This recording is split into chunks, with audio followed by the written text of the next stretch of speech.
और कुछ?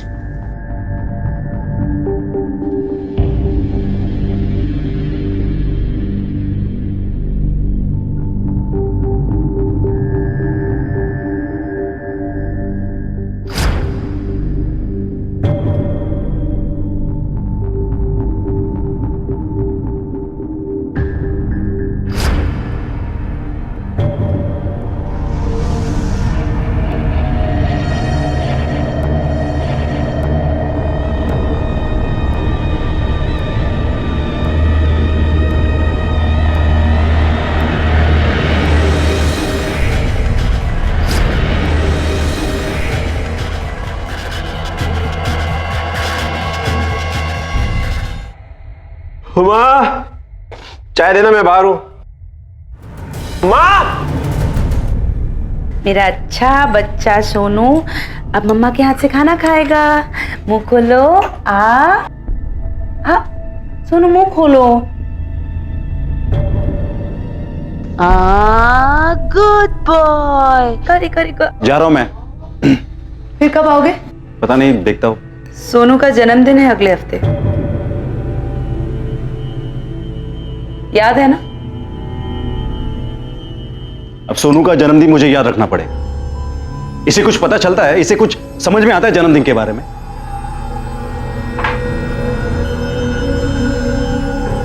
सब समझ में आता है इसे। पिता हो तुम उसके, तुमसे कुछ तो उम्मीद रख सकता है ना? अब तुम फिर से शुरू मत हो जाओ।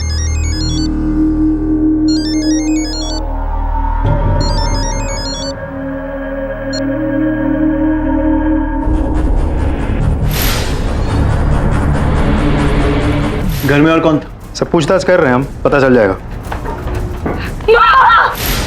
मुझे जाने दीजिए। माँ मेरी, माँ। मुझे एक मिनट, आप शांत हो जाइए प्लीज। दक्ष, ये क्या हो गया? माँ ने ऐसा क्यों किया? दक्ष, माँ ने ऐसा क्यों किया? क्या ये वाकई खुदकुशी थी या फिर खुदकुशी की आड़ में छिपी हुई एक हत्या?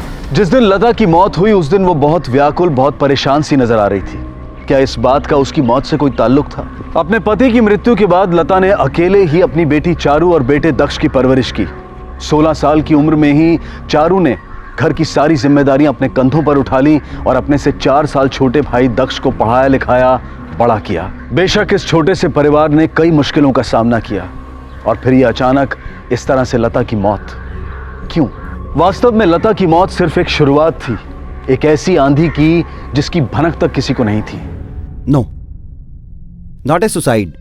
ये खुदकुशी हो ही नहीं सकती क्योंकि बॉडी पर स्ट्रगल के निशान हैं और विक्टिम मरना नहीं चाहती थी, आखिरी दम तक लड़ने की कोशिश की है। ये देखिए, सर के पीछे घाव भी है। पहले सर पर मारकर बेहोश किया गया है। आत्महत्या करने वाला लेफ्ट टू राइट में काटता है और यहाँ राइट टू लेफ्ट में काटा गया। इसका मतलब विक्टिम ने खुद नहीं, किसी और ने इनकी कलाई काटी। नहीं सर, मेरी माँ कभी अपने आप को नहीं मार सकती सर, ऐसा नहीं हो सकता सर। सर, मेन डोर के लॉक के साथ छेड़खानी हुई है, लेकिन आसपास रहने वाले लोगों में से किसी ने कुछ नहीं देखा। सीसीटीवी? कोई सीसीटीवी नहीं है सर। आप लोगों को किसी पर शक है या फिर किसी की दुश्मनी थी आपकी माँ से? दीदी तुम ही बोलो। नहीं, यूं ही किसी पर इल्जाम नहीं लगा सकते। देखिए, हो सकता है अभी कोई बात जरूरी ना लगे, लेकिन आगे चलकर वही इंफॉर्मेशन काफी काम की हो सकती है। कोई भरोसा नहीं है तो बताइए। मेरा पति, मतलब पति था, अब तलाक हो चुका है।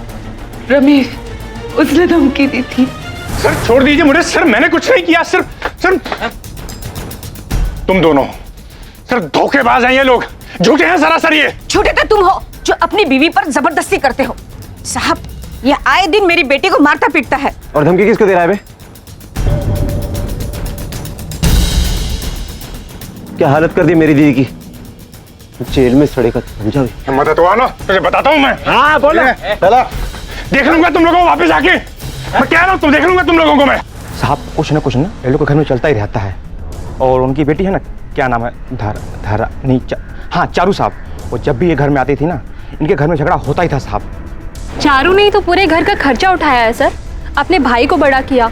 उसका भाई है ना सर दक्ष, थोड़ा निकम्मे टाइप का है। वो अपने बहन के पैसे उड़ाता है और अपने मायके का खर्चा वो भी सब खुद ही उठाती है। साहब, एक हफ्ता पहले ही तो रमेश जेल से छूट के आया है और 2-3 दिन हो गए वो घर से बाहर ही है। घर में आता है तो मोहल्ले वाले ताने मारने लगते हैं। जीना हराम कर दिया साहब उसका। शादी करके फंस गया बेचारा।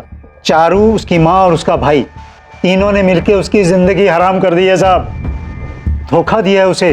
बीवी पे हाथ उठाने के जुर्म में उसे अंदर बंद करवा दिया। गलत क्या किया? घरेलू हिंसा जुर्म है, पता है आपको? कहाँ साहब वो किसी पे हाथ उठाता था। झूठ है सर। रमेश का बाप भी रमेश की तरह मेरी बहन के कैरेक्टर पे उंगली उठा रहा है सर। उन्होंने किसी का कुछ गलत नहीं किया सर। रमेश को गुस्सा आता, वो चारू दीदी पर हाथ उठाता सर। इसी बात को छुपाने के लिए दोनों बाप बेटे मिलकर झूठ बोल रहे थे सर। तुम्हारे घर में झगड़े क्यों होते थे, खासकर जब चारू मिलने आती थी? सर मेरी वजह से। क्यों? सर मेरे पास जॉब नहीं थी, इसलिए जब भी चारू दीदी घर पे आती थी मेरी माँ मुझे ताने देती थी कि मैं दीदी के ऊपर बोझ बना हुआ हूँ, लेकिन दीदी हमेशा मेरी साइड लेती थी सर। इसी बात को लेकर दोनों में झगड़े होते थे। तो वो झगड़े भी सुनने को नहीं मिलेंगे सर। सर शक तो सीधा रमेश पर ही जाता है, क्योंकि वारदात वाला दिन से वो गायब। उसके सारे फोटोज हमने चारों तरफ सर्कुलेट कर दिए, लेकिन अभी तक ट्रेस नहीं कर पाए। अभी 1 हफ्ता पहले ही जेल से छूटा है, इसीलिए उसके पास कोई मोबाइल फ़ोन भी नहीं है जिसके जरिए हम लोकेशन ट्रेस कर पाए। सर कोई बाहर का ही आदमी है जो मेन दरवाजे का लॉक तोड़ के अंदर आया है। मतलब पूरी प्लानिंग के साथ मर्डर किया गया है। तो मुझे तो चारू के पति अशोक पर भी शक है। चारू पर उसके मायके की पूरी जिम्मेदारी थी, इसीलिए अशोक को गुस्सा आता होगा कि चारू का पूरा ध्यान मायके पे था। हाँ, लेकिन अगर ऐसा होता भी तो बात करता, झगड़ा करता। सीधे चारू की माँ का खून, और वो भी इतनी प्लानिंग के साथ। अगर कोई और एंगल निकलता भी है तो उस पर शक कर सकते हैं, पर खुद एक काम करो, इस पूरी फैमिली का कच्चा चिट्ठा निकालो और इस रमेश को ट्रेस करते रहो। Okay sir.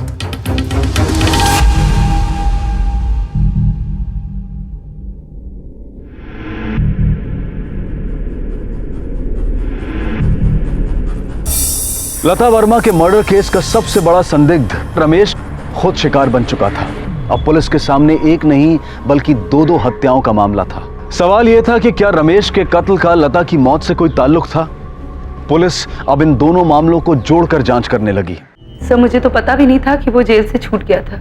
मैंने तो उस आदमी के बारे में सोचना भी बंद कर दिया था। दोपहर के 12 से 1 बजे के बीच कहाँ थी तुम? सर सोनू की क्लास थी वहीं। कल सैटरडे था। कैसी क्लास? वो नॉर्मल क्लास नहीं सर, स्पेशल क्लास।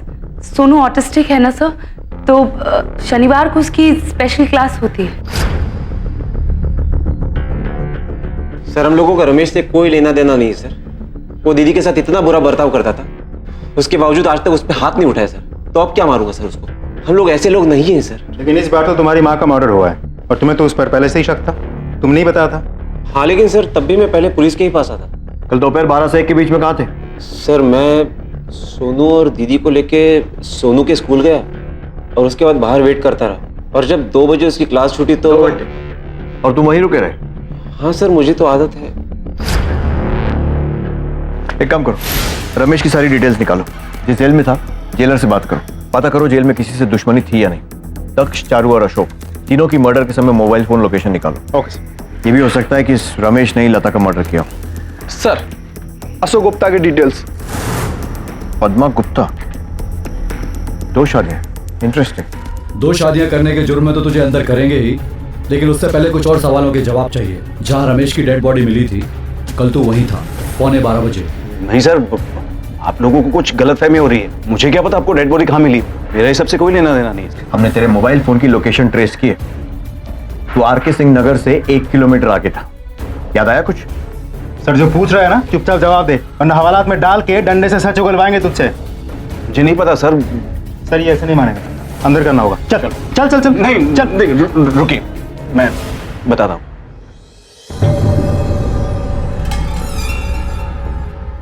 वो अशोक, रमेश तू जेल से कब छूटा? छोड़ना, मुझे तुमसे एक जरूरी बात करनी है। देख मुझे तुझसे कोई बात नहीं करनी है। अरे मैं अपने लिए यहाँ नहीं आया हूँ, मैं तुम्हारे लिए बात करने आया हूँ, चारू के बारे में। देख मुझे लेट हो रहा है और मुझे तेरे और चारू के बारे में कुछ नहीं सुनना। अरे वो मुझे भी धोखा दे रही है और तुझे भी धोखा दे रही है। मुझे कुछ नहीं सुनना उसके बारे में। अरे उसका चक्कर चल रहा है किसी के साथ, समझना। फिर क्या हुआ? फिर कुछ नहीं सर, मैं निकल गया वहां से। उसने तुझे इतनी बड़ी बात बताई और तू बस निकल गया वहां? हाँ सर, अब उसकी बात का कौन भरोसा करता?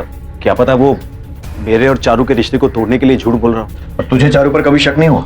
नहीं सर, क्योंकि रमेश शायद मेरी ही बात कर रहा था। सर, चारू और रमेश की शादी के पहले और बाद भी मैं और चारू बात तो करते ही थे कि मैं सर चारू से सालों से प्यार करता था। रमेश के बारे में मुझे बस इतना ही पता है। तूने और कुछ नहीं देखा था? नहीं सर, मैंने बताया ना, मुझे काफी लेट हो रहा था, मैं सच में आसपास किसी को नहीं देख पाया।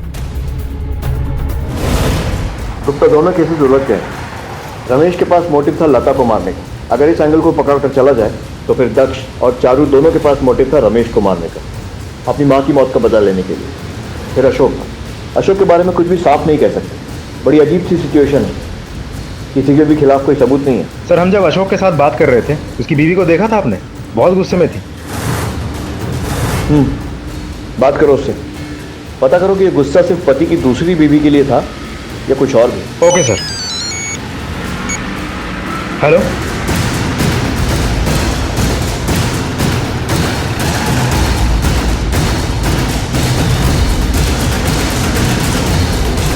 सर, दक्ष नहीं मिल रहा। कल रात से घर नहीं आया है और उसका फोन भी स्विच ऑफ है। सर, मुझे बहुत डर लग रहा है, प्लीज कुछ कीजिए सर, प्लीज। उसके फोन के सिग्नल को ट्रायंगुलेट करो, पता करो लास्ट लोकेशन क्या था। घर की तलाशी लो, देखो कुछ ऐसा मिलता है जिससे पता चले कि कहाँ गया होगा। फर्क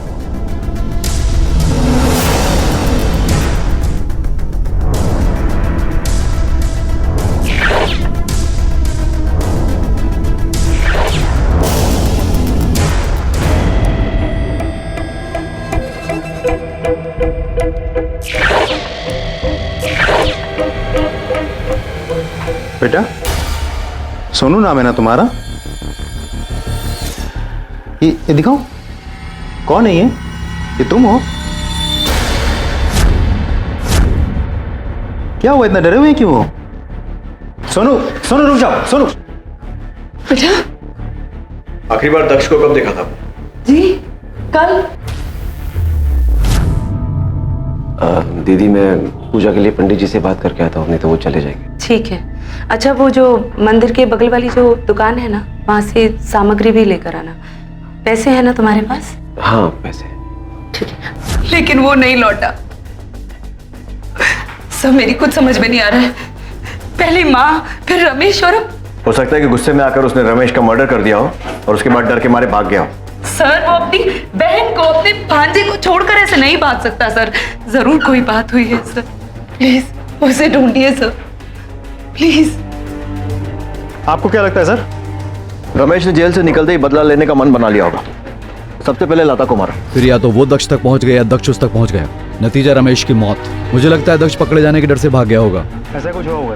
एक काम करो, दक्ष से जुड़ी सारी इंफॉर्मेशन पिछले कुछ दिनों की, कहाँ गया, किससे मिला, कब मिला, सब कुछ निकालो जल्दी।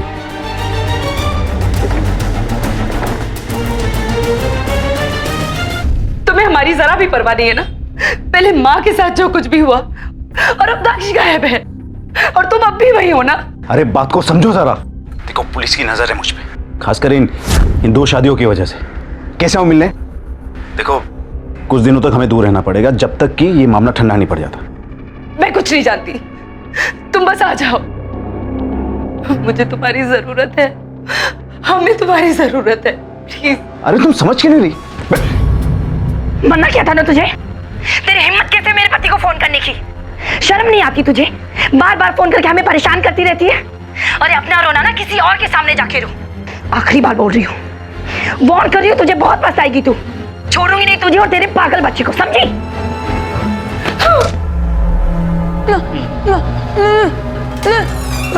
क्या है? मम्मा मम्मा मम्मा मम्मा, अकेले नहीं खेल सकते क्या?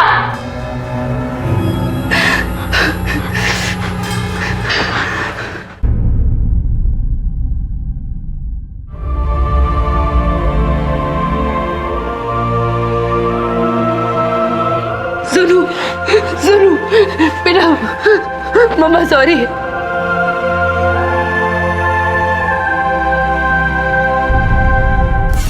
सर, दक्ष के डिटेल्स जो आपने मंगवाए थे, पिछले 24 घंटों से उसका मोबाइल फोन स्विच ऑफ आ रहा है। मार्केट या मंदिर एरिया के आसपास जहां भी वो जाने वाला था, हर जगह हमने पूछताछ कर लिया, किसी ने उसे नहीं देखा। ये दक्ष का बैंक स्टेटमेंट, ये देखो, उज्जैन के किसी रियल एस्टेट एजेंट को 2 लाख का पेमेंट। के पास तो कभी पैसे नहीं होते थे, तो इतने कहां से आए? हाँ सर, एक 2 BHK बुक किया है दक्ष ने। अपनी फैमिली के साथ शिफ्ट हो रहा है। उसने कहा है कि ग्राउंड फ्लोर पे ही चाहिए। उसकी फैमिली में कोई बीमार है, कोई मेंटल पेशेंट है। कब मिलने वाला है आपसे? इसका तो पता नहीं सर, कांटेक्ट हो नहीं पा रहा है। सर फ्लैट दक्ष ने तो इस बारे में मुझे कभी कुछ बताया नहीं। शायद माँ के साथ शिफ्ट होना चाहता था। फैमिली का मतलब तो माँ ही है ना। हाँ, हमेशा बोला तो करता था कि कहीं दूर शिफ्ट होना है उसे। दक्ष और माँ को हमेशा से ये लगता था कि उनकी वजह से मेरी टेंशन और बढ़ रही है, लेकिन मुझे ये नहीं बताया गया था कि उसने फ्लैट बुक कर दिया है। लेकिन उसने तो ग्राउंड फ्लोर लेने पर जोर दिया था, कहा था कि तुम्हारे बेटे को प्रॉब्लम होगी। सर वो सोनू से बहुत प्यार करता है। उसने सोचा होगा शायद छुट्टियों में सोनू वहां जाएगा, और इसलिए शायद सर, इसलिए मैंने आपसे बोला था कि वो मुझे और सोनू को यूं बेसहारा छोड़कर कहीं नहीं भागेगा। वो जानता है कि मैंने उसे कैसे बड़ा किया है, कितनी मेहनत की है मैंने। सर प्लीज दक्ष को ढूंढ निकालिए सर। माँ के जाने के बाद मेरा और सोनू का बस वही एक सहारा है। अशोक तो बस नाम के हैं। Please sir.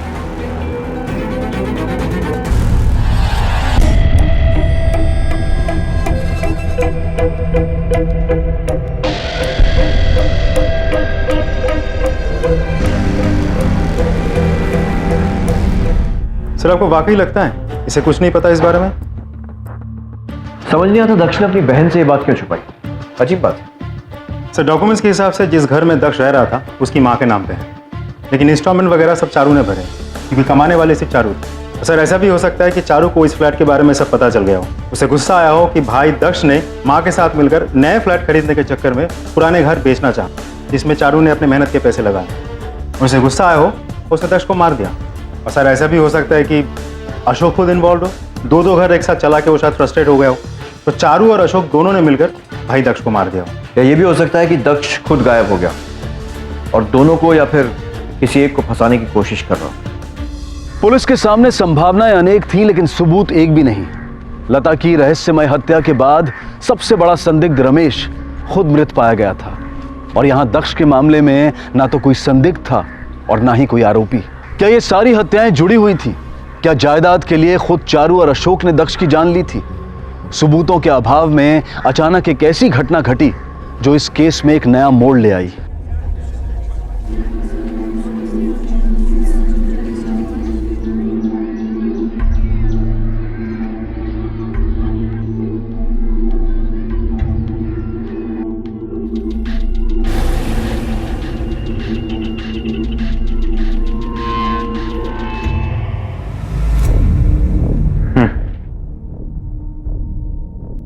सर ये मोबाइल, घड़ी, पर्स, ये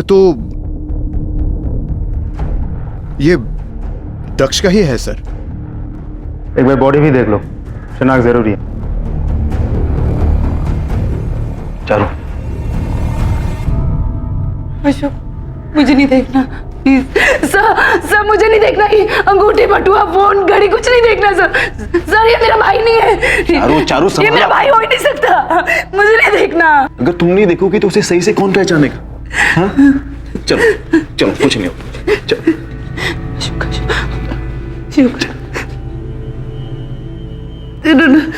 नहीं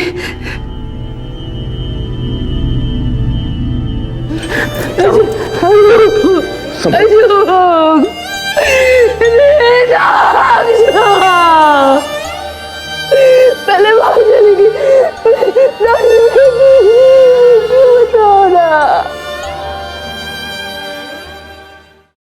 दक्ष के नए घर के बारे में आपको पता है, और ये बात आपने पहले क्यों नहीं बताई? क्योंकि मैं नहीं चाहती थी कि आप अशोक पर भी शक करें। मैं अशोक को नहीं खोना चाहती थी सर। वैसे भी एक एक करके सबको तो खो चुकी हूँ। मैं अशोक से बहुत प्यार करती हूँ सर। मैंने सपने में भी नहीं सोचा था कि अशोक दक्ष को नुकसान पहुंचा सकता है। लेकिन क्या? उस दिन तू शक्ल देखिए आईने में, चूना लगा रहा है हमको, अपने ही घर वालों को। क्या गलत किया मैंने? मैं अपना घर खरीद नहीं सकता क्या? एक क्या तो 10 घर खरीद। तुम पैसे कहाँ से लाए? कहाँ से का क्या मतलब है? ये घर बेच के लाऊंगा और कहाँ से लाऊंगा? सुना तुमने? पाई पाई जोड़ के घर बनाया तुमने। ये महाशय ऐसे ही मुफ्त में बेच के मुनाफा कमाएगा। अशोक, एक मिनट, एक बात तो कान खोल के सुन ले। ये घर मेरी बीवी का है, चारू का, और उसके बाद मेरा, यानी कि उसके पति का। कैसा पति है? हाँ? अगर इतना ही दम है तो अपनी पहली बीवी को छोड़ गया ना? है दम? नहीं है ना? अशोक रखने दो। तू अगर अपनी 2 बीवियों का खर्चा उठा रहा है तो इसमें मेरी क्या गलती है? और वैसे भी तेरी शादी जो है ना वो गैर कानूनी है, बुज़दिल कहीं के। दक्ष बेटा, अशोक, पागल हो गए हो क्या? क्या सर? वो झूठ बोल रही है सर। मेरा मतलब है, कहां सुनी हुई थी सच है ये, लेकिन वो इसलिए क्योंकि मैं दक्ष को समझा रहा था कि उसे अपने पैरों पे खड़े होना चाहिए। उसे गुस्सा आ गया और वो कुछ भी अनाप शनाप बकने लगा। हमेशा यही होता है सर। देख दक्ष, गुस्सा होने की जरूरत नहीं है, शांति से सोच। आखिर तुझे भी समझना चाहिए, चारू कब तक अकेले सब कुछ संभालेगी? हाँ, ज्यादा भाषण देने की जरूरत नहीं है। इतना ही तो खुद की लाइफ संभालना। मर मर के 2 बीवी के खर्चे उठा रहा है ना। दक्ष, कैसी बातें कर रहे हो? क्या गलत कह रहा हूँ माँ मैं? क्या गलत कह रहा हूँ? अगर इतनी हिम्मत है तो अपनी पहली बीवी को छोड़ के आना। नहीं कर सकता ना? है ही ऐसा आदमी बुज़दिल कहेगा। अशोक, पागल हो गए हो क्या? ठीक तो है बेटा? झगड़े का कारण जो भी हो, नतीजा एक ही है कि तूने गुस्से के चलते दक्ष को मार दिया। इस झगड़े की वजह से सर, ऐसे झगड़े उस घर में रोज होते हैं। इसके लिए मैं उसकी जान थोड़ी लूंगा। और रमेश, उसने तो चारू को धमकाया था, गुस्सा भी बहुत आया होगा तुझे, और रमेश को मार दिया। रमेश पागल आदमी था, और इस धमकी के लिए मैं उसका खून थोड़ी करूंगा। वैसे भी उससे बड़ी वजह तो दक्ष और चारू के पास थी उसे मारने की। कौन सी वजह? वही जो तूने पहले बताई थी कि रमेश का मानना था कि चारू का किसी और के साथ संबंध है। हाँ, अरे उसका चक्कर चल रहा किसी के साथ, समझना। मैंने आप लोगों को पूरा सच नहीं बताया सर। उसने मुझे इसके अलावा और भी कुछ बताया था। अशोक, सोनू मेरा बेटा नहीं है। क्या? हाँ, यही मैं तुझे बताना चाह रहा था कि चारू शादी से पहले ही प्रेग्नेंट थी। मुझे तो बाद में पता चला, उसकी माँ और भाई को पहले ही पता था। ये लोग बदतमीज हैं और जलील हैं, इसलिए मैं ये शादी जो है ये तोड़नी चाह रहा था, क्योंकि जैसे मैं कुछ कहता तो सच बाहर आ जाता। इन्होंने मुझ पर झूठा इल्जाम लगा के मुझे जबरदस्ती अंदर करवा दिया। कहते हैं कि मैं उसके साथ जबरदस्ती करता हूँ। बुज़दिल था वो, अपनी जिम्मेदारियों से भाग रहा था, भगोड़ा। रमेश सोनू की जिम्मेदारी कभी निभाना ही नहीं चाहता था, इसलिए ऐसा कह रहा था वो। सोनू रमेश का ही बेटा है, और किसका हो सकता है? आप ये सब छोड़कर दक्ष के साथ जिसने भी ये सब, मेरा मतलब है दक्ष को जिसने भी मारा है, आप उसे ढूंढ निकालिए प्लीज। इन सब चीजों के बीच हम दोनों की जिंदगी तो जैसे रुक ही गई है, इसलिए प्लीज सर, आप जल्द से जल्द माँ के, दक्ष के कातिल को ढूंढ निकालिए, प्लीज ढूंढ निकालिए प्लीज।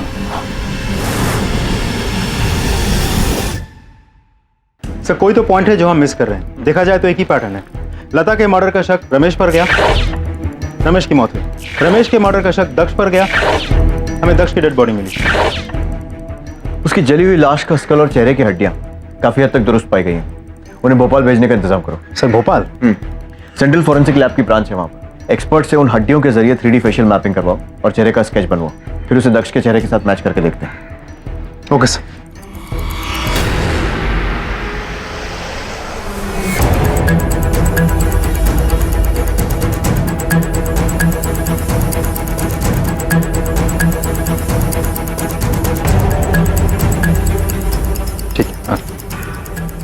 सर, कंप्लीट हो गया सर। चलो।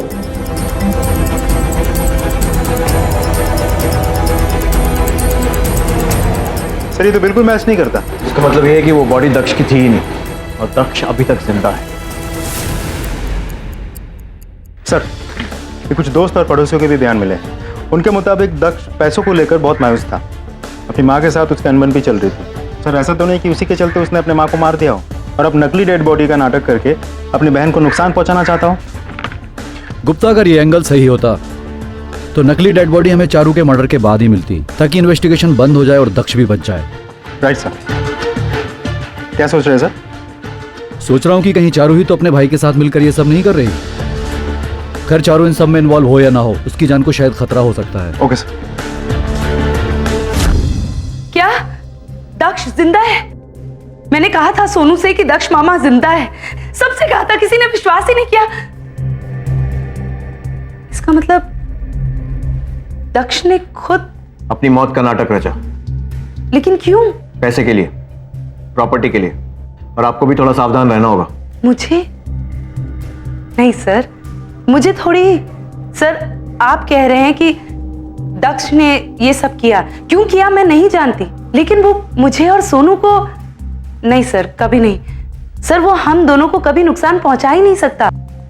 भाई है मेरा, सोनू भांजा है उसका। सर आप नहीं जानते वो सोनू से कितना प्यार करता है। सर आप प्लीज उसे ढूंढ निकालिए बस। सर वो इंदौर में है या कहीं और? कुछ पता चला आपको? पता चल जाएगा बहुत जल्द। चारू को पूरा विश्वास था कि उसका अपना भाई दक्ष उसे और सोनू को कतई नुकसान नहीं पहुंचाएगा, लेकिन इसके बावजूद पुलिस ने चारू की सुरक्षा के लिए उस पर नजर रखवाई। दूसरी तरफ लता और रमेश की हत्याओं से जुड़ी जांच जारी रही, लेकिन दुर्भाग्यवश पुलिस को कोई सफलता नहीं मिली। महीने बीत गए और मामला जैसे गतिहीन बनकर थम सा गया। और इधर चारू अशोक के प्यार और सहारे की उम्मीद में तरसती रही। वो अपनी जिंदगी के टुकड़ों को समेटना चाहती थी, उन्हें जोड़कर सुकून से जीना चाहती थी। चारू का सारा ध्यान अपने मानसिक रूप से विकलांग बेटे सोनू पर था। केस आखिर बंद होने की कगार पर पहुंच गया और तभी अचानक एक अनपेक्षित घटना घटी। हेलो। हाँ साहब, राधा नगर से बात कर रहा हूँ। जी साहब, हमारे पड़ोस के घर में झगड़ा चालू है साहब। 3-4 बार तो चीखने चिल्लाने की आवाज आई। ओके, हम आते हैं।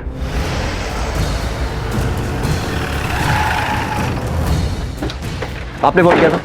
हाँ सर, मैंने फोन किया था। जोर जोर से चिल्लाने की आवाज आई, झगड़ने की। मैंने एक बार पूछा भी तो 2 मिनट के लिए आवाज बंद हुआ, फिर तुरंत शुरू हो गए। किसी को जाते हुए देखा या अंदर जाते हुए, बाहर जाते हुए? नहीं सर, किसी को नहीं। ये देखिए खून के धब्बे। चारू और बच्चा? सर ऊपर भी कोई नहीं है। सर अंदर भी कोई नहीं है। सर लगता है जबरदस्ती बाहर लेके गया होगा। एक काम करो, कंट्रोल रूम में रेडियो करो, एरिया के 5 किलोमीटर के रेडियस में नाकाबंदी करो, आसपास के इलाके में सर्च टीम डिप्लॉय करो। ज्यादा दूर नहीं गए होंगे।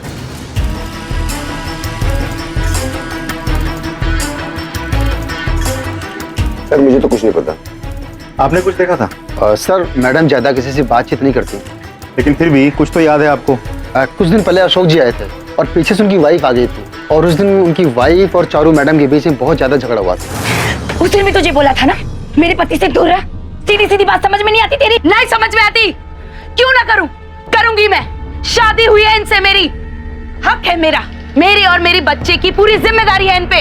अरे कौन सा बेटा, पता नहीं किसका बाप है और कौन है इसका बाप। उस दिन रमेश पर थोप दिया और आज इन पर। तू जैसी बाजारू औरतों को ना अच्छे से जानती हूँ। ए बाजारू किसको बोल रही है तू? मुंह तोड़ दूंगी तेरा। आगे बढ़ाई तो इनके पास। हम लोग घर जाके बात। छोड़ इसे। सर हमारे पास टोटल 3 सस्पेक्ट। पहला अशोक, दूसरा अशोक की पहली पत्नी पद्मा, और तीसरा चारू का भाई दक्ष, जो अभी भी लापता। गुप्ता एक काम करो, यहां से बाहर आने जाने वाले सारे हाईवेज चेक करो। जहां जहां पर टोल नाका है सबका सीसीटीवी फुटेज इकट्ठा करो। ऐसा हो ही नहीं सकता कि दक्ष यहां से निकला हो या वापस आया हो और किसी ने उसे देखा नहीं। और तब तक ये अशोक और पद्मा को पूछताछ के लिए बुलाओ। Okay sir.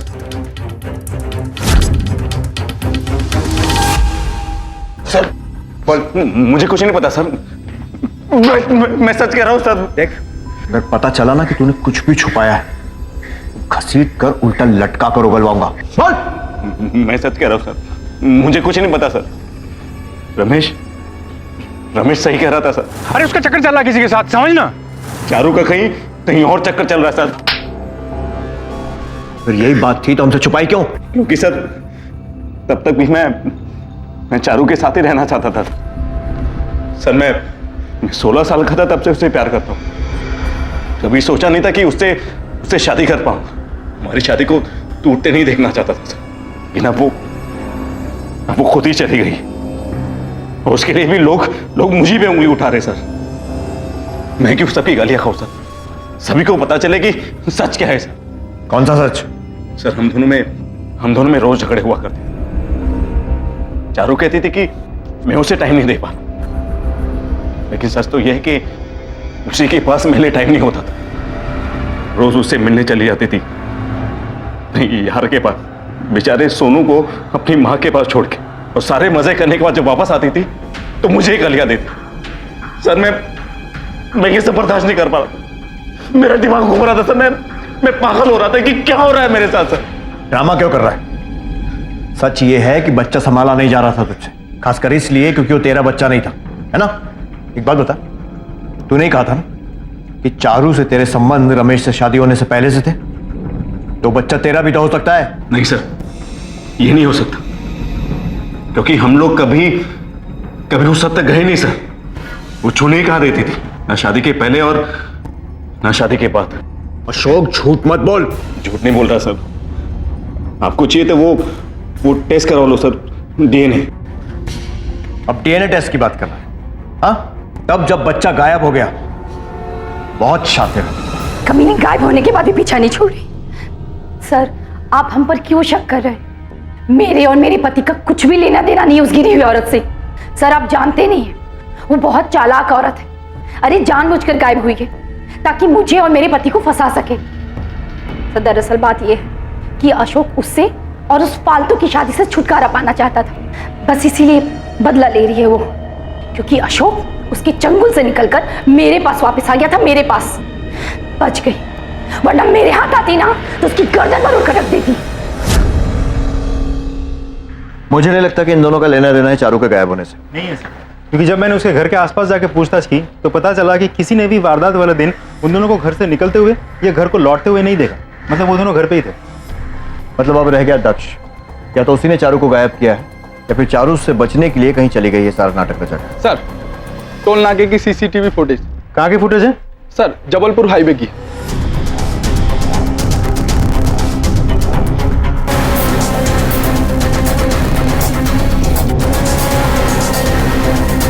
इसका मतलब चारू दक्ष से बचने के लिए खुद कहीं भाग गई थी। एक काम करो, गाड़ी की नंबर प्लेट पर जूम करो, नंबर नोट करो और पता लगाओ। Okay sir. हाँ सर, इस औरत ने गाड़ी बुक तो की थी और एक लड़का भी था इसके साथ में। तुम्हें याद है कुछ सफर के दौरान क्या हो रहा था? सर, कुछ खास नहीं, बस लड़का तो सोया हुआ था और ये औरत काफी प्रॉब्लम में लग रही थी, कुछ डरी हुई थी। कहाँ छोड़ा था? पूरा एड्रेस? सर, एग्जैक्टली तो याद नहीं है, लेकिन इसने कहीं मेन रोड पे गाड़ी रुकवाई और फिर कहीं अंदर चली गई। कौन से एरिया में छोड़ा था? विजयनगर चौक, जबलपुर। विजयनगर चौक, जबलपुर।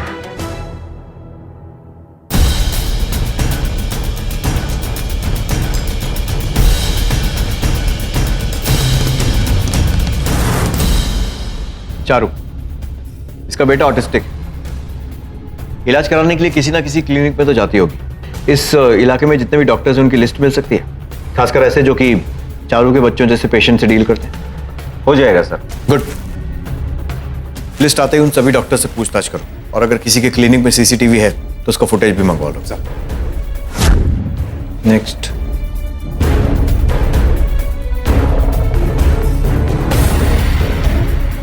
बॉस,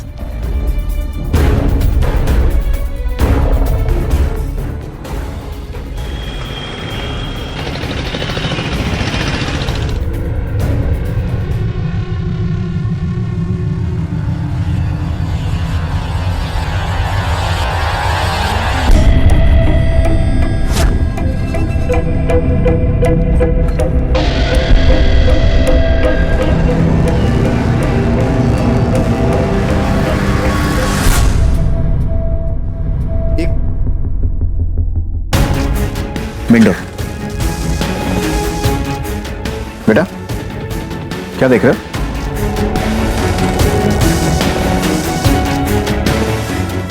सोनू रमेश का ही बेटा है। सोनू मेरा बेटा नहीं है, चारू शादी से पहले ही प्रेग्नेंट थी। आपको चाहिए तो वो टेस्ट करवा लो सर, डीएनए।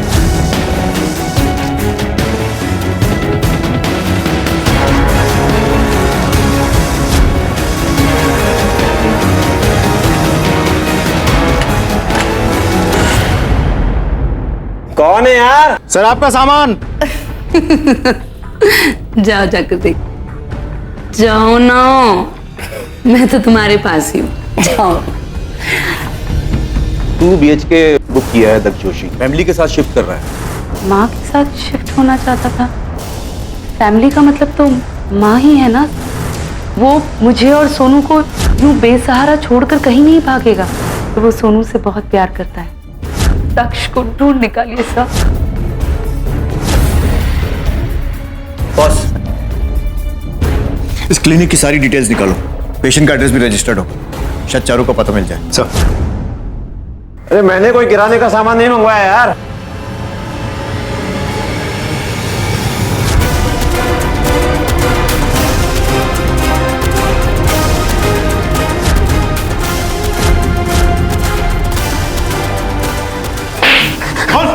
तू नहीं मारा ना रमेश को? हाँ सर, मैं नहीं मारा, लेकिन मैं नहीं मारना चाहता था सर। जो मारना पड़ा क्योंकि उसने धमकी दी थी। क्या धमकी दी थी? यही कि वो चारू दीदी के किसी के साथ नाजायज संबंध होने की बात दुनिया को बता देगा, और अगर ये बात सामने आती तो किसी को पता चल ही जाता कि वो इंसान मैं ही हूं। और अगर ऐसा होता तो मैं और चारू दीदी अलग हो जाते, और ये मैं होने नहीं दे सकता था सर। हाँ, मैंने ही दक्ष की मदद की थी माँ को रास्ते से हटाने में। अरे घर बनाया मैंने, और हमें पैसे देने से इनकार कर रही थी। मेरी अपनी माँ धमकाने लगी थी, दुनिया को बताना चाहती थी हमारे रिश्ते के बारे में। यही कि तुम्हारे अपने सगे भाई के साथ संबंध थे। मैं और दक्ष एक दूसरे से प्यार करते हैं, सच्चा प्यार। यह हमारी बदकिस्मती है कि हमें ये सब दुनिया से छिपा कर करना पड़ता है, लेकिन उससे कुछ बदलता नहीं है। अरे सगा भाई हुआ तो क्या हुआ, जितना प्यार उसने मुझे दिया है ना, मेरे किसी भी पति ने नहीं दिया आज तक। अरे वो तो अचानक माँ ने उस दिन देख लिया, वरना सब कुछ ठीक होता। चारू कहाँ है? शायद ऊपर होगी।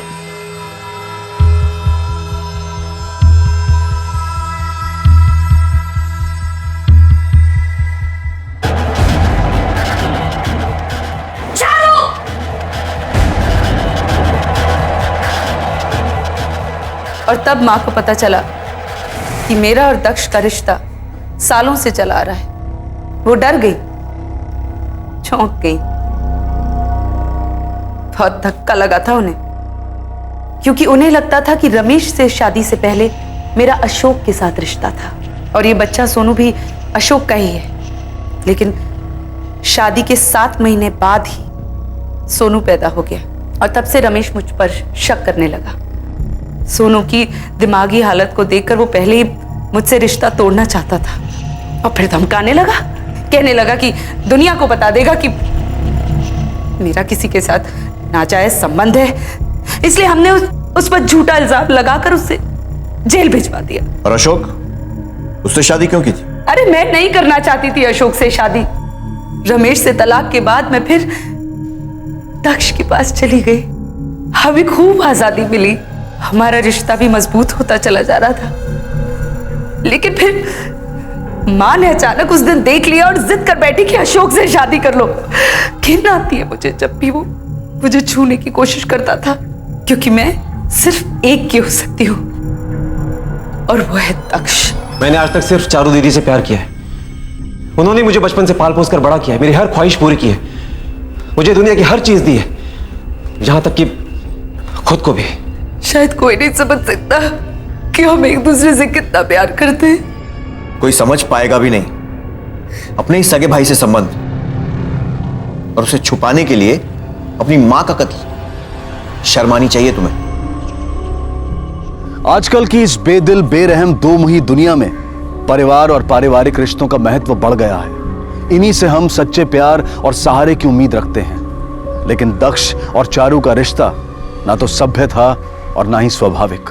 आखिर अब चारू और दक्ष को अपनी सारी जिंदगी जेल की सलाखों के पीछे बितानी पड़ेगी। लेकिन सजा सिर्फ उन्हें ही नहीं, बेचारे सोनू को भी मिलेगी, जो अब इस दुनिया में बेसहारा और यतीम बनकर रह गया है।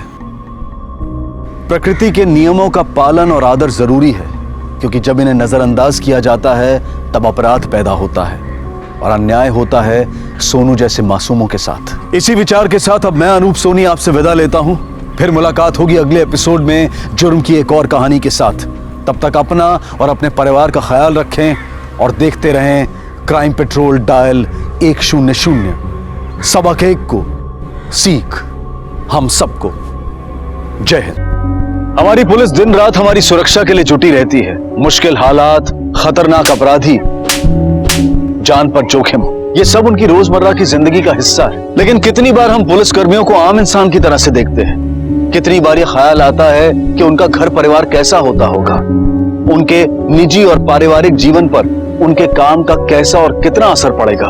हमारी आज की कहानी कुछ ऐसी है जिसमें एक प्रतिभाशाली पुलिस ऑफिसर को अपनी निष्ठा और अपनी प्रतिभा के लिए एक बहुत बड़ी कीमत चुकानी पड़ी। सर, अर्चना और मेरी बेटी अवनी कल रात से गायब है। मुझे कुछ समझ में नहीं आ रहा है। अबे तुम्हारी बीवी और बच्चे कल रात से गायब है तो ये कंप्लेंट तुमने रात को क्यों नहीं की? सर, वो कल रात जब मैं ड्यूटी खत्म करके 9:30 बजे घर पहुंचा तो खुद की चाबी से दरवाजा खोलकर अंदर गया, क्योंकि अनवी तब तक सो गई रहती है, इसलिए बेल नहीं बजाता। हर्षू भी हॉल में नहीं दिखी। मुझे लगा अनवी के साथ वो भी सो गई होगी। फिर किचन में गया खाना लेने, लेकिन अर्चना ने खाना नहीं बनाया था। तो मैं रूम में गया, लेकिन दोनों रूम में भी नहीं थे, स्ट्रॉलर भी नहीं था। मुझे लगा कहाँ गए होंगे इतनी रात में। फिर सोचा हर्षू शायद अवनी को नीचे कैंपस में घुमा रही होगी सुलाने के लिए। वो कभी कभी ऐसा करती थी। तो मैंने उसको फोन लगाया, पर उसका नंबर बार बार नॉट रीचेबल आ रहा था। तब मुझे थोड़ा टेंशन होने लगा। फिर भी मुझे लगा कि आ जाएगी, वेट करता हूं। तो टीवी लगा के बैठ गया।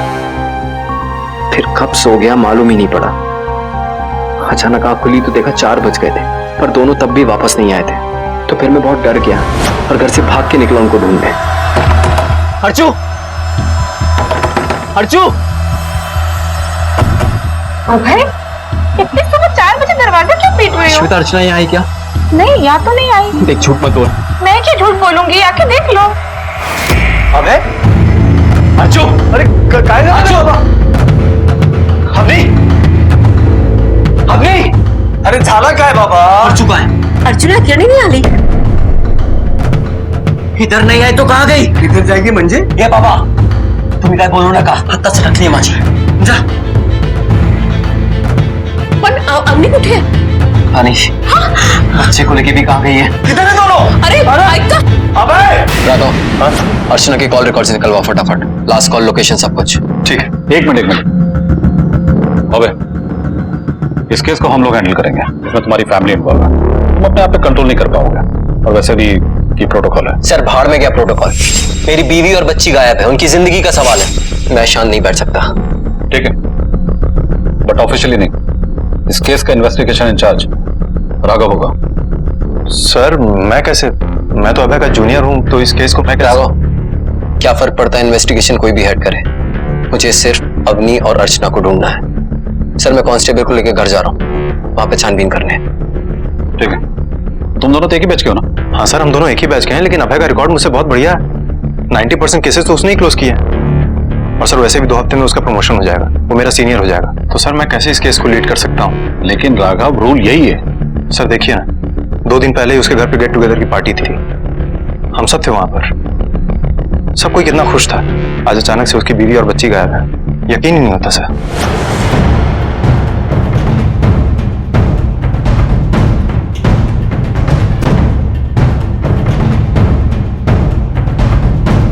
ए वैभव, कैसा है तुम्ही? क्या हुआ?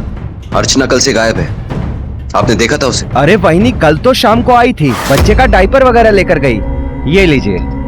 अरे मितेश ना, ये वाला नहीं, वो सॉफ्ट वाला दो ना, ये अपनी को चुपता है। ये लीजिए।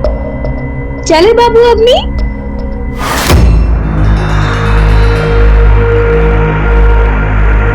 तो फिर कहाँ गई होगी इसके बाद? हम लोग घर जाके दूध पियेंगे।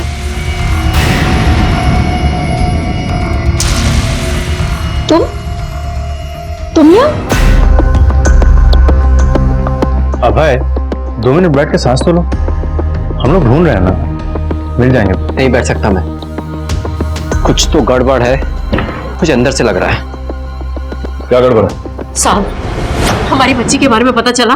देखिए आप लोग चिंता मत कीजिए, हमारी पूरी पुलिस टीम लगी हुई, जल्दी पता चल जाएगा। ये सब इसकी वजह से हुआ है। ये मेरी बच्ची को इतना तंग करता था कि वो परेशान होकर घर छोड़कर भाग गई। बार बार आप मेरे को क्यों बोल रहे हैं कि मेरी वजह से तेरी वजह से हुआ है। अबे हाथ दुख रहा है मेरा। चल क्या रे कि तू छोटी छोटी बात पे अपना घर छोड़ के मायके क्यों बैठ जाती है? हाँ चल चल। मैं नहीं आ रही। अरे अभय, जबरदस्ती करने से झगड़ा खत्म नहीं होगा। थोड़ा बैठ के ठंडे दिमाग से बात। ये बाबा तुम बीच में मत बोलो कि हमारे बीच की बात है, समझा? चल हाथ छोड़ मेरा। जब तक तू नहीं बदलेगा मैं नहीं आएगी तेरे साथ। क्या बदलना है? हाँ मैं वही हूं जिससे तूने शादी की थी, कुछ नहीं बदला हूं। तू भी जानता है मैं किस बारे में बात कर रही है।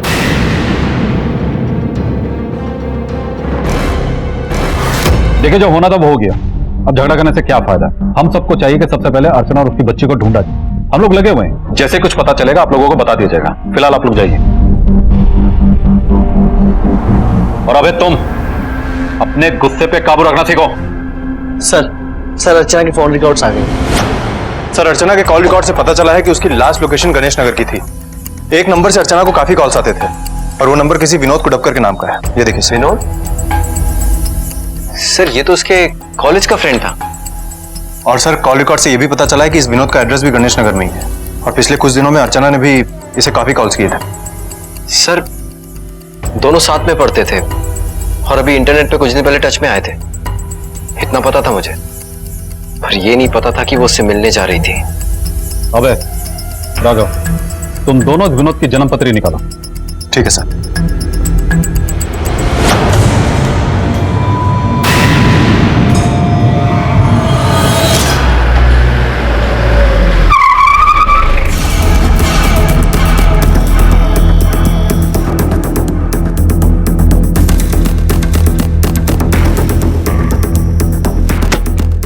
आ गया साला। वॉचमैन से बात करते हैं। विनोद कुडपकर को जानता है? हाँ साहब। कहाँ है वो? साहब कल शाम को वो बाहर गए। कैसे गया? टैक्सी, ऑटो या खुद की गाड़ी थी? साहब उतना ध्यान नहीं है मुझे। ध्यान नहीं मतलब? जाते हुए देखा पर ये नहीं देखा कैसे गया? नहीं साहब। अंधा है क्या? अबे आराम से, आराम से। अच्छा सुनो, जैसे ही विनोद आता है हम इत्तला करो, ठीक है? जी साहब। चलो।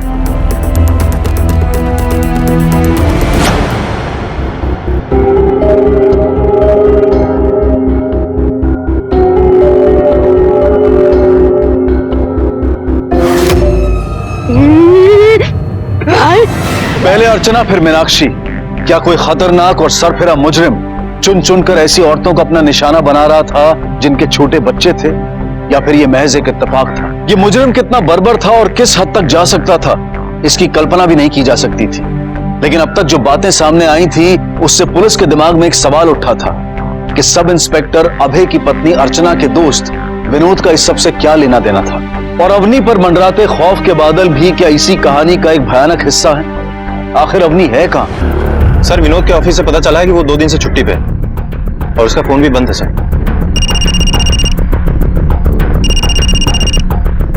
हेलो, क्या? ठीक है रखो। क्या बात है, किसका फोन था? कुछ नहीं सर, वो एक पर्सनल कॉल था। विनोद के फोन रिकॉर्ड्स का डिटेल निकालो। ठीक है सर। सर तो मुझे कंप्लेंट लिखानी है। मेरा नाम मीनाक्षी है। तो मेरे ऊपर एक औरत ने अटैक किया है आर्य रोड मार्केट के पास। देखिए हम लोग कुछ करते हैं, आप फिक्र मत कीजिए। कोई नया डेवलपमेंट राघव? सर मैंने मोबाइल कंपनी से अर्चना के कॉल रिकॉर्ड से विनोद के हर उस लोकेशन की डिटेल मांगी थी जहां जहां से उसने अर्चना को कॉल किया था, लेकिन वहां से कुछ और ही पता चला है सर। क्या? पिछले महीने अभय ने भी उनसे सेम इन्फॉर्मेशन ली थी। तो मतलब अभय अच्छी तरह से जानता था कि अर्चना और विनोद एक दूसरे के साथ फोन पे रेगुलरली टच में? यस सर, उसने हमसे झूठ बोला था। और सर मेरी अभय की पड़ोसी श्वेता से भी बात हुई है, वो अर्चना की बेस्ट फ्रेंड भी है। इन सबको लेकर उसके पास एक खास इन्फॉर्मेशन है सर।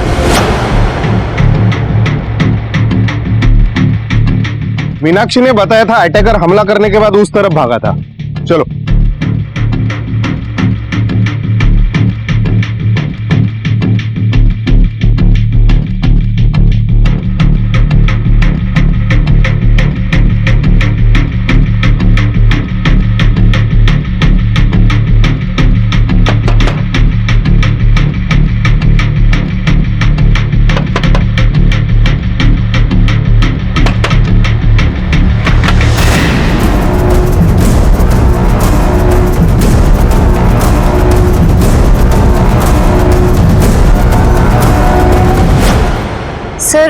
अर्चना और अभय के बीच में कुछ भी ठीक नहीं चल रहा था। हरदम काम का टेंशन, वो हरदम झगड़ा करता रहता था और बीवी बच्चों को तो बिल्कुल भी टाइम नहीं देता था।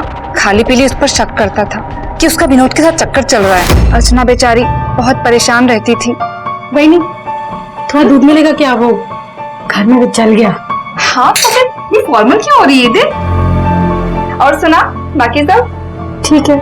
ठीक है मतलब क्या बात है? बता अर्चना, दिखा ये क्या हुआ? कुछ नहीं। अर्चना यहाँ देख, बता क्या बात है? मेरे कोई शादी बिल्कुल नहीं जम रहा है, मन करता है कहीं भाग जाऊं।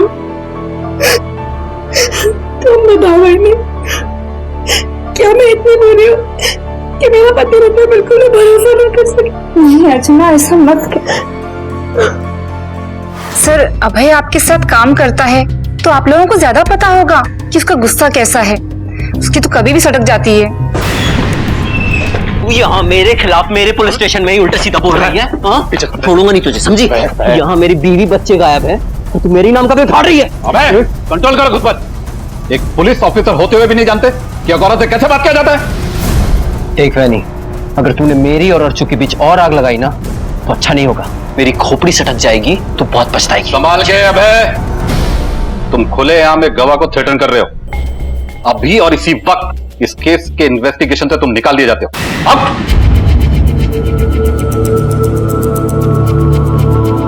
आप जा सकते हैं।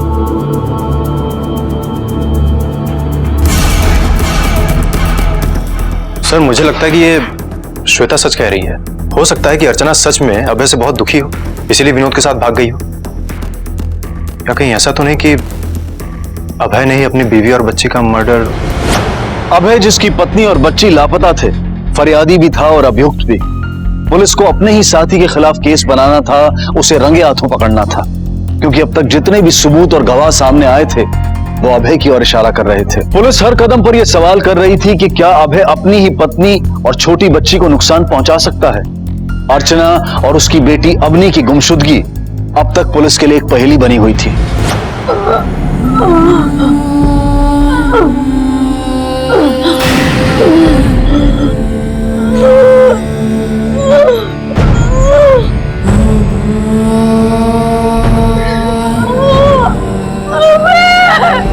विद्या, इस बच्ची का ख्याल रखना जब तक हम इसके बारे में पता करते।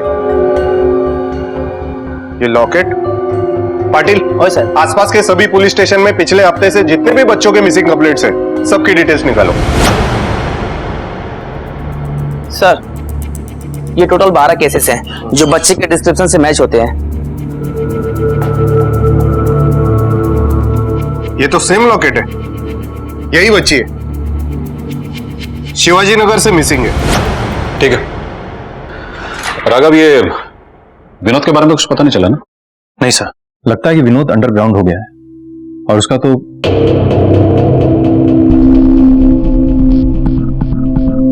सर, मैं कल के अपने बिहेवियर के लिए माफी चाहता हूं। मुझे इस केस से मत निकालिए। अर्चना की जिंदगी का सवाल है। नहीं, मैं इस केस में तुम्हें दोबारा नहीं कर सकता। ये मेरा फाइनल डिसीजन है। कल का तुम्हारा बिहेवियर बहुत ही शर्मनाक था। तुमने झूठी स्टेटमेंट दी कि तुम्हें अर्चना और विनोद के कॉल डिटेल्स के बारे में जानकारी नहीं थी। झूठ क्यों बोला? सर, अर्चना कुछ टाइम से परेशान लग रही थी पर मुझे नहीं बता रही थी, तो उसकी सेफ्टी के लिए मैंने वो कॉल रिकॉर्ड्स निकाले। मैं तुम्हारी प्रॉब्लम समझ सकता हूं, लेकिन तुम्हारे बिहेवियर की वजह से मैं मजबूर हूं। अब जब तक ये केस ऑन है तुम लीव पर रहोगे। Excuse me sir. हेलो, क्या? ग्रेट, ठीक है, हम अभी आते हैं। सर, अभय, कैलाश नगर पुलिस स्टेशन से फोन था, तुम्हारी बच्ची अपनी मिल गई है।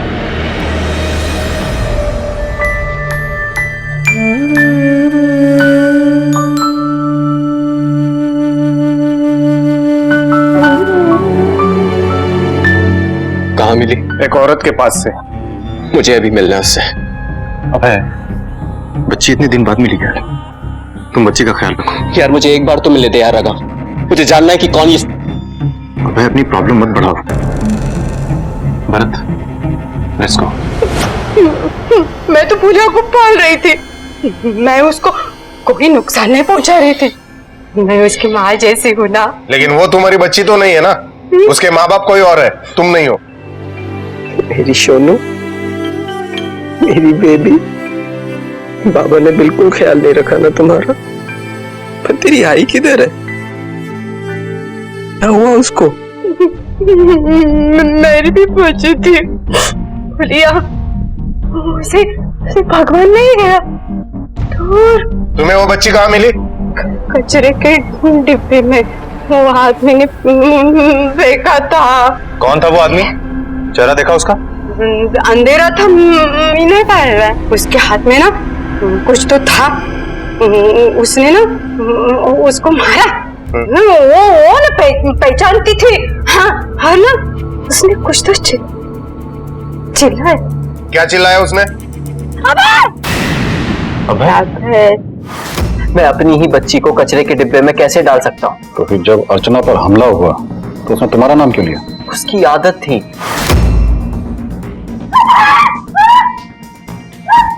काय झाला? वो घबराहट में मेरा ही नाम चिल्लाती थी, चाहे मैं घर पर हूं या ना हूं। It was just an impulsive reaction sir. अबे तुम एक सस्पेक्ट हो। जब तक ये केस सॉल्व नहीं हो जाता, अपना आईडी और सर्विस वेपन सरेंडर करो। सर, मेरी बीवी मिसिंग है। मैं हाथ पर हाथ रख के नहीं बैठ सकता, चाहे वर्दी हो या ना हो। अपना सर्विस वेपन सरेंडर करो एंड गेट आउट।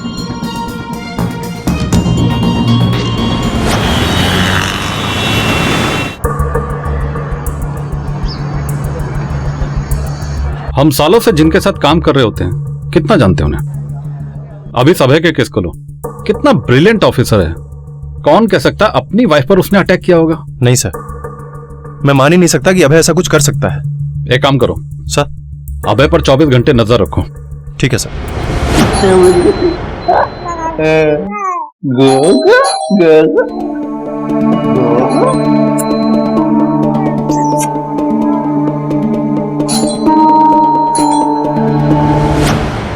मीठे मम्मी अपनी को लेने आया हूँ। अब उसका ख्याल हम रखेंगे। अब तो आई नहीं ना तिची। आई नहीं तर बाप तर आए। उसका बाप जिंदा है अभी। अवनी को कोई यहाँ से नहीं ले जा सकता। अबे राव, राग धरू नका। हम इसको छीन कर नहीं लेकर जा रहे। आपको क्या पता बच्चों का, अब तक तो उसकी आई करते आई है ना।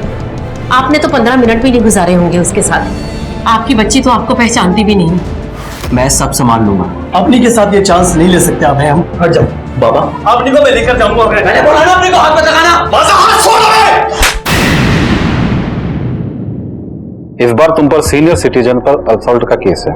तुमने एक सीनियर सिटीजन पर हाथ उठाया है, इसलिए जब तक ये केस सॉल्व नहीं हो जाता तुम हमारी कस्टडी में रहोगे।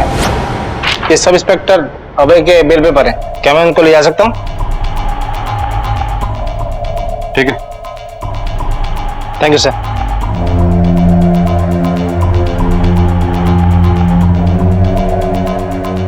राघव सर, अभय पे कड़ी नजर रखो।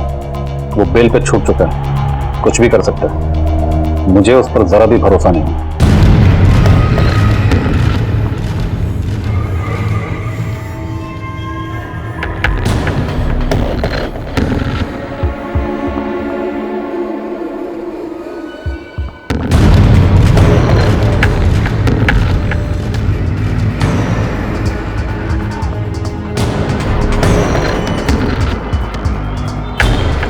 हमने अभय पे पिछले 48 घंटे से नजर रखी हुई है, लेकिन उसकी एक्टिविटी कोई खास नहीं है सर। रोजमर्रा के सामान लेने के लिए वो घर से बाहर निकलता है। लेकिन राघव, ये मत भूलो कि वो भी एक पुलिस वाला है। वो अच्छी तरह से जानता है कि हम कैसे सोचते हैं। कुछ टाइम के लिए कुछ नहीं करेगा ताकि उस पर से हमारी नजर हट जाए, लेकिन हमें पूरे टाइम चौकन्ना रहना पड़ेगा। ठीक है सर।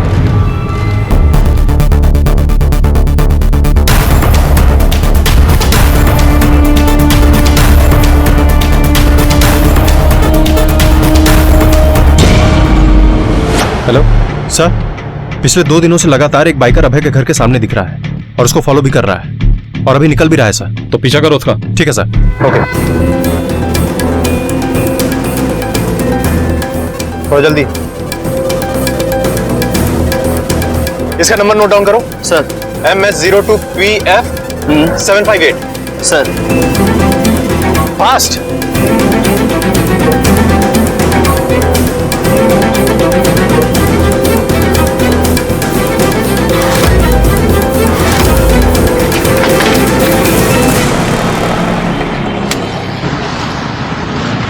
सर जिस बाइक को हम फॉलो कर रहे थे उसका पता चल गया है। दरअसल वो विनोद के नाम पे रजिस्टर्ड है। सर कहीं ऐसा तो नहीं कि इन सब के पीछे विनोद का ही हाथ हो? लेकिन विनोद क्यों अर्चना को नुकसान पहुंचाएगा? कहीं ऐसा तो नहीं कि विनोद अभय को नुकसान पहुंचाने की मौके की तलाश में हो? उसे फौरन ढूंढ के निकालो, लेकिन अभय को बिल्कुल पता नहीं चलना चाहिए। इस विनोद को अभी तक पकड़ तो नहीं पाया, लेकिन इतना तो तय है कि वो इसी शहर में है। हेलो, ठीक है सर, कंट्रोल रूम से फोन था। विनोद ने अभी अभी अपना एटीएम कार्ड यूज किया है भवानी नगर मार्केट में। गाड़ी घुमाओ।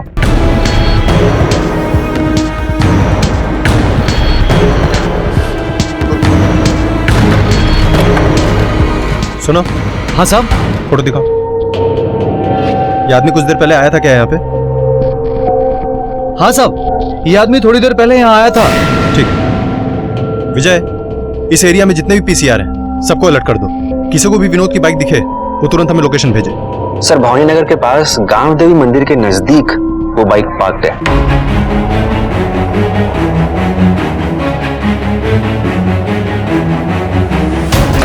हम बाइक के पास हैं।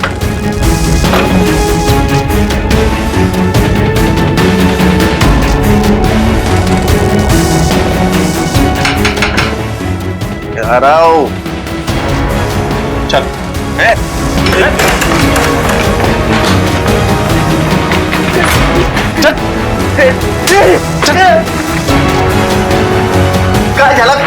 कौन हो तुम लोग? बताते हैं कौन है। चल।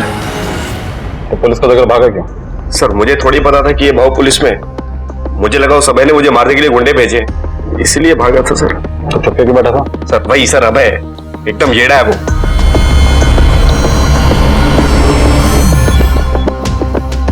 जी हाँ सर, मेरी अर्चना से बात होती थी, हर रोज होती थी। वो काफी डरी हुई थी सर। क्या चल अर्चू? हाँ, तुमने घबराई हुई क्यों? विनोद, उसको हम दोनों पे शक हो गया है। वो पागल है, वो हम दोनों को मार डालेगा। अरे ऐसे कैसे मार देगा? हाँ, मैं हूं ना, मैं हूं तुम्हारे साथ। कैसा शक? सर मैं और अर्चना एक दूसरे से बहुत प्यार करते हैं सर, और उसे डर था कि अभय अपने पागलपन के चक्कर में कुछ करना बैठे, इसलिए मैं अपने घर से जाकर उस चौर में छिप गया सर। सर इसे मुझे पहले भी जान से मारने की कोशिश की सर। आई शपथ, आई शपथ। येड़ा है क्या?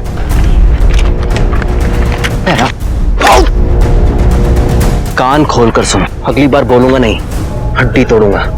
दूर रहना मेरी बीवी से, समझा? पर ये झूठ बोल रहा है, मैंने इसे हाथ तक नहीं लगाया, सिर्फ वार्निंग दी थी। अभय, बाहर जाकर बैठो, वरना इन्वेस्टिगेशन को रोकने के चार्जेस में मैं तुम्हें अंदर कर दूंगा। जाओ।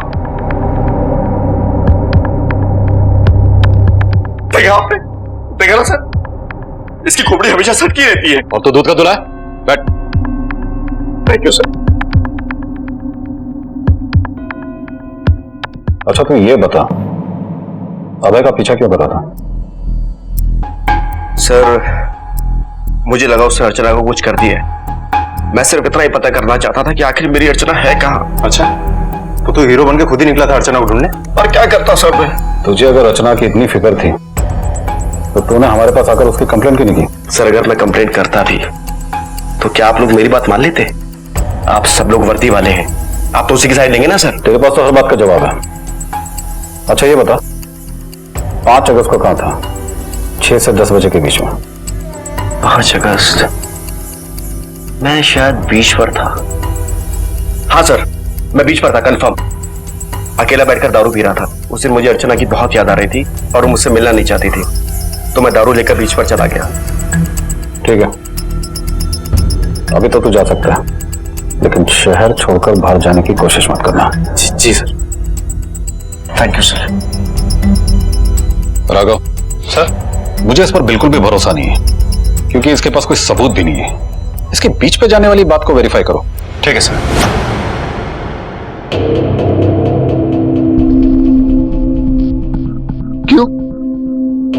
कैसा लग रहा है सस्पेंड होकर? अब कैसे दिखाएगा अपनी वर्दी का तो? ना ना हाथ लगाने की कोशिश भी मत करना, क्योंकि अब तेरे पास कोई वर्दी नहीं बची है खुद को बचाने के लिए, समझा? वैसे मैं सब सुना तेरे बारे में, अच्छा हुआ तेरे साथ।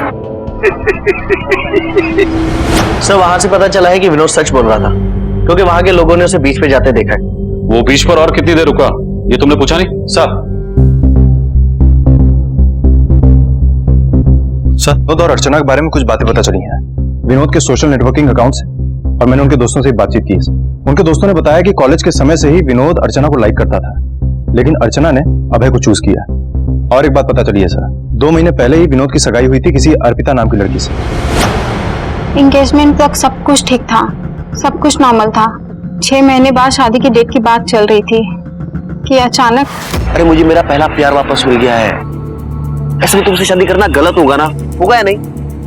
वैसे तुम्हें एक बात बताऊं, वो शादीशुदा है पर वो खुश नहीं है और बहुत जल्द अपने पति को छोड़ने वाली है। वो बिल्कुल पागल था उस औरत के लिए। का नाम बताया? नहीं। ठीक है, आप जा सकते हैं। राघव सर, इस लड़की की बातों से लग रहा है कि वो लड़की अर्चना ही है। सर मुझे तो ऐसा लग रहा है कि अभय सच कह रहा है। हो सकता है कि अर्चना ने विनोद को मना कर दिया होगा, इसीलिए विनोद ने उससे बदला लिया होगा। प्यार में हार बर्दाश्त नहीं हुई होगी उससे। और सर ये बहुत ही स्ट्रांग मोटिव है।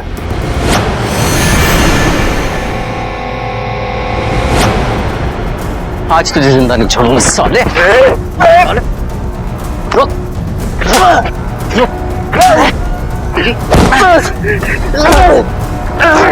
मैं और कितना चुपचाप बैठकर बर्दाश्त करता सर।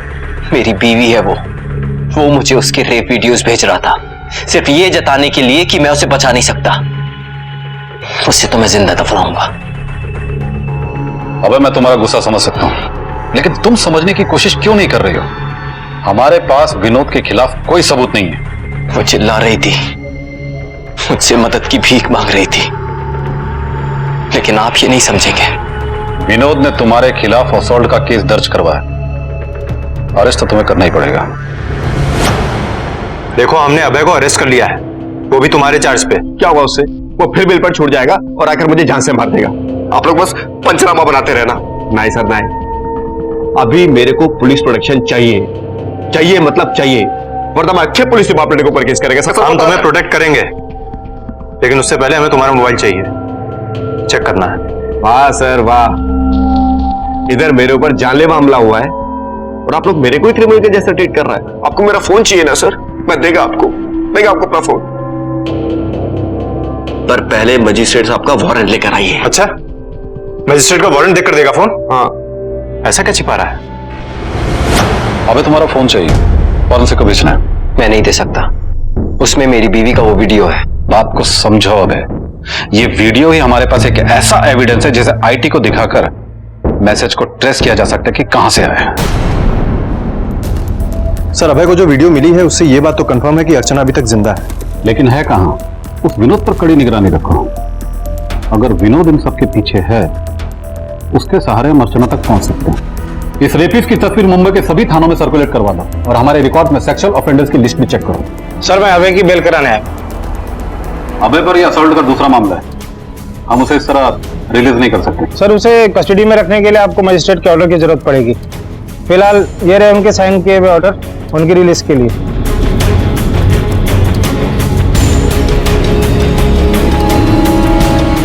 Thank you. और एक बात सर, हाँ, अर्चना का रेप वीडियो इंटरनेट से भेजा गया था, वर्चुअल सर्वर से। इसका मतलब कि सेंडर ने अपना आईपी एड्रेस मास्क करके रखा था। आईटी टीम को थोड़ा वक्त लगेगा उसको ट्रेस करने में। ये विनोद आईटी बैकग्राउंड से है ना? Yes sir. ये काम वो आसानी से कर सकता है। लेकिन सर वो तो 24 घंटे हमारी नजर में है।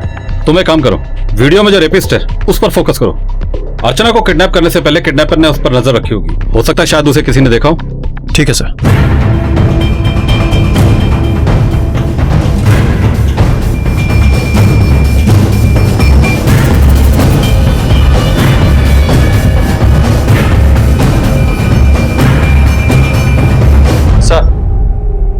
उस रेपिस्ट के बारे में अभी तक कुछ पता नहीं चला और विनोद को फॉलो करने से भी हमें कोई लीड नहीं मिल रही है सर।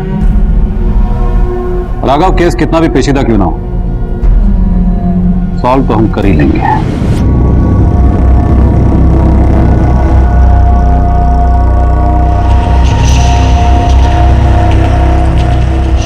इंस्पेक्टर, विनोद की कंडीशन काफी क्रिटिकल है। लोअर बॉडी पूरी जल गई है, काफी चोट आई है, पर वो बच जाएगा। Thank you doctor. Sir, Vinod की बाइक में जो बम लगा था वो लोकली मेड एक्सप्लोजिव था और उसकी इंटेंसिटी भी कम थी, इसलिए विनोद बच भी गया। और सर, एक गवाह है जिसने बम लगाने वाले को देखा है। दूसरी बार तुम बिल से छुटकर आए हो, लेकिन इस बार बच नहीं सकते। एक आई विटनेस है जिसने तुम्हें अपनी आंखों से देखा है। ये बहुत ही बड़ा संगीन मामला है। मुझे अपने किए का कोई पछतावा नहीं है। दुख सिर्फ इस बात का है कि वो कमीना बच गया। आपको पता है, पिछले 4 दिन में मुझे अर्चना के रेप के 4 वीडियोस और आए। 4 वीडियो? 4 वीडियो कब आए? तुमने तो हमें एक ही के बारे में बताया था। 3 और आए, अलग अलग लोगों के साथ।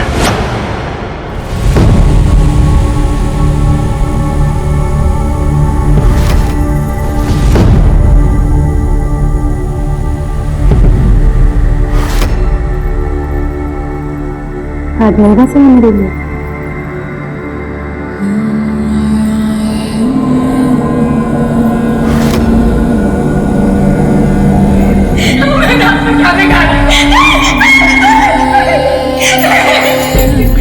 छोटी सी बच्ची।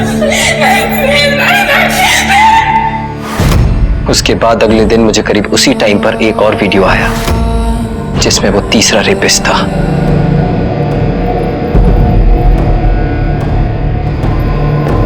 तुमने हमें तुरंत इन्फॉर्म क्यों नहीं किया? ऐसा काम क्यों किया कि जिससे तुम्हारा करियर खराब हो गया? अब तुम पर अटेम्प्ट टू मर्डर का केस लगेगा।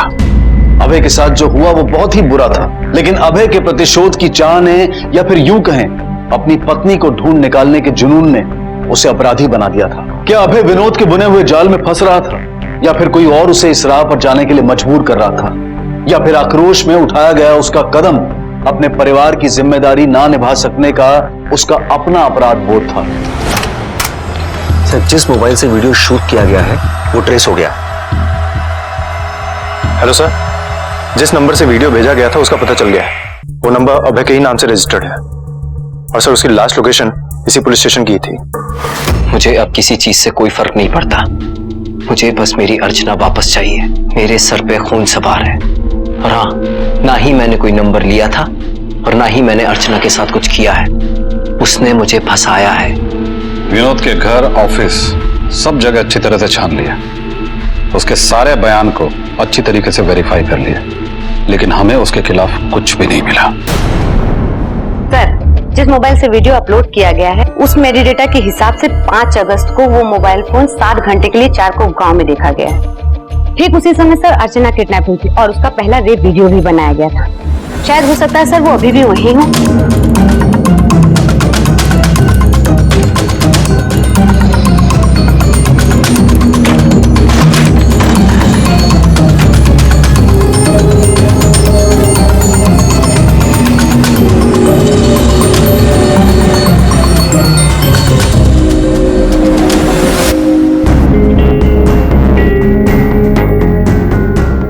अर्चना को यहीं पे रखा गया था, लेकिन अभी वो यहाँ है नहीं। हो सकता है उसे या तो कहीं और लेके गए या फिर उसे मार डाला है। सर, अर्चना को जिस स्टोर रूम में रखा गया था दरअसल वो फैमिली डिस्प्यूट में बंद थी कोर्ट के ऑर्डर से, और वहाँ कोई आता जाता भी नहीं है सर। इसका मतलब वहाँ पे कोई भी इलीगल एक्टिविटीज हो सकती थी, लेकिन ऐसा कौन है अबे का दुश्मन जो इस हद तक जा सकते हैं? सर, ऐसा भी तो हो सकता है ना कि हमने इस केस को पूरी गहराई से देखा ही ना हो सकता है कि अभय का कोई पुराना दुश्मन है, क्योंकि सर अभय होनहार और काबिल पुलिस ऑफिसर है। उसने कई मर्डर्स और रेपिस्ट को अंदर किया है। कुछ तो बेल पे छूट गए और कुछ बेल पे बाहर दिया। एक काम करो, कांस्टेबल से बोलकर उन लोगों की लिस्ट बनवाओ जिनको अभय ने सजा दिलवाई थी। देखो अगर किसी पे शक हो तो। ठीक है sir. Excuse me sir. Hello, क्या?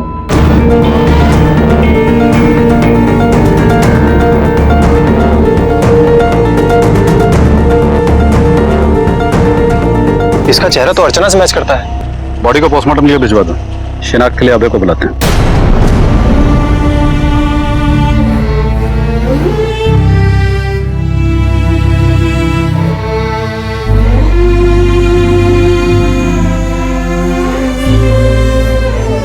आई एम सॉरी अर्जू, मुझे माफ कर देना।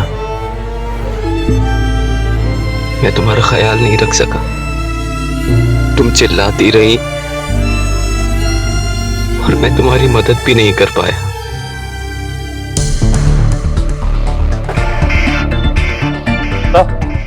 पोस्टमार्टम रिपोर्ट से पता चला है कि अर्चना की मौत एक हफ्ते पहले ही हो गई, 6 अगस्त की सुबह। मतलब तो सारे रेप वीडियोस एक ही दिन शूट किए गए थे और रेप करके अर्चना को मार दिया गया। अच्छा, अभय ने जिन लोगों को पुराने केस में अंदर किया उनमें से किसी का नाम आ रहा है? नहीं सर, अभय ने जितने भी लोगों को अरेस्ट किया था उनमें से टोटल 8 लोग ऐसे थे जो बेल पे छूट गए थे। मैंने सबके एलिबाई चेक किए हैं सर, उनमें से कोई भी इस केस में इन्वॉल्व नहीं था। नहीं राघव, ये जो कोई भी अभय का दुश्मन है वो सब पर्सनल चीज का बदला ले।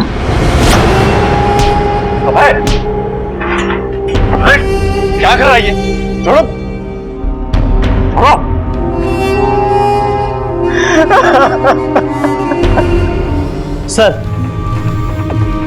सर आपकी बात सही निकली। उन रेपिस्टों की फोटो को आइडेंटिफाई कर लिया गया। सर उनके खिलाफ छपरा और रांची के पुलिस स्टेशन में भी केस दर्ज है। सर उनको अरेस्ट करके ला रहे हैं। अबे बेटा, जो भी अर्चना के साथ हुआ उसकी जिम्मेदार तुम नहीं हो। अबे, वो 5 रेपिस्ट पकड़े गए और इन सबके पीछे जो मास्टरमाइंड है उसके बारे में मुझे पता चल चुका है।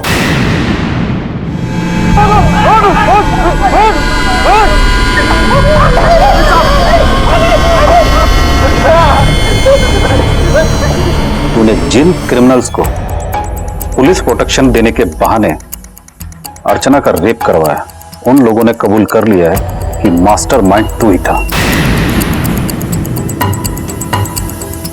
क्यों राघव, क्यों तूने एक घिनौना काम किया? अबे तो तेरा बैचमेट था, तेरा दोस्त था, फिर भी वो मेरा कोई दोस्त नहीं था। हम दोनों सिर्फ बैचमेट थे पुलिस ट्रेनिंग एकेडमी में। साला मेरे से आगे निकल गया, मैं पीछे रह गया। सारे प्रमोशंस, जॉब्स में क्रेडिट सब उसको मिलती थी। यहां तक कि आप भी सारे केसेस उसी को देते थे हैंडल करने के लिए। मैं उसकी हर चीज चाहता था, जो भी उसकी लाइफ में सब मुझे चाहिए था। मैंने कोशिश भी की थी गेट टुगेदर पार्टी में। एक्सक्यूज मी,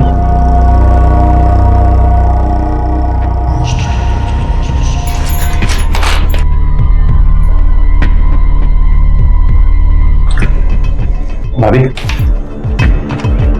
आई नो कि आप सैड हो, लेकिन मुझे ऐसा लगता है कि आपने अभय को चुनकर बहुत बड़ी गलती कर दी। वो तुमको कभी खुश नहीं रख पाएगा। तुम्हें बड़ी फिक्र हो रही है मेरे सैडनेस की? मैं सैड तो वो अभय को कभी नहीं छोड़ूंगी। बहुत दिन से नोटिस कर रही हूँ कि तुम मुझे अजीब तरह से घूरते हो। अपनी हरकतों से बाज आ जाओ, वरना मुझे अभय से बोलना पड़ेगा। बाहर नाश्ता रखा है, खाओ और निकलो। उस दिन पार्टी में बेइज्जत होने के बाद मैंने ये ठान लिया था कि अर्चना को सबक सिखा के रहूंगा। 5 तारीख की शाम को मैंने अर्चना को किडनैप कर लिया। घर जाके दूध पियेंगे।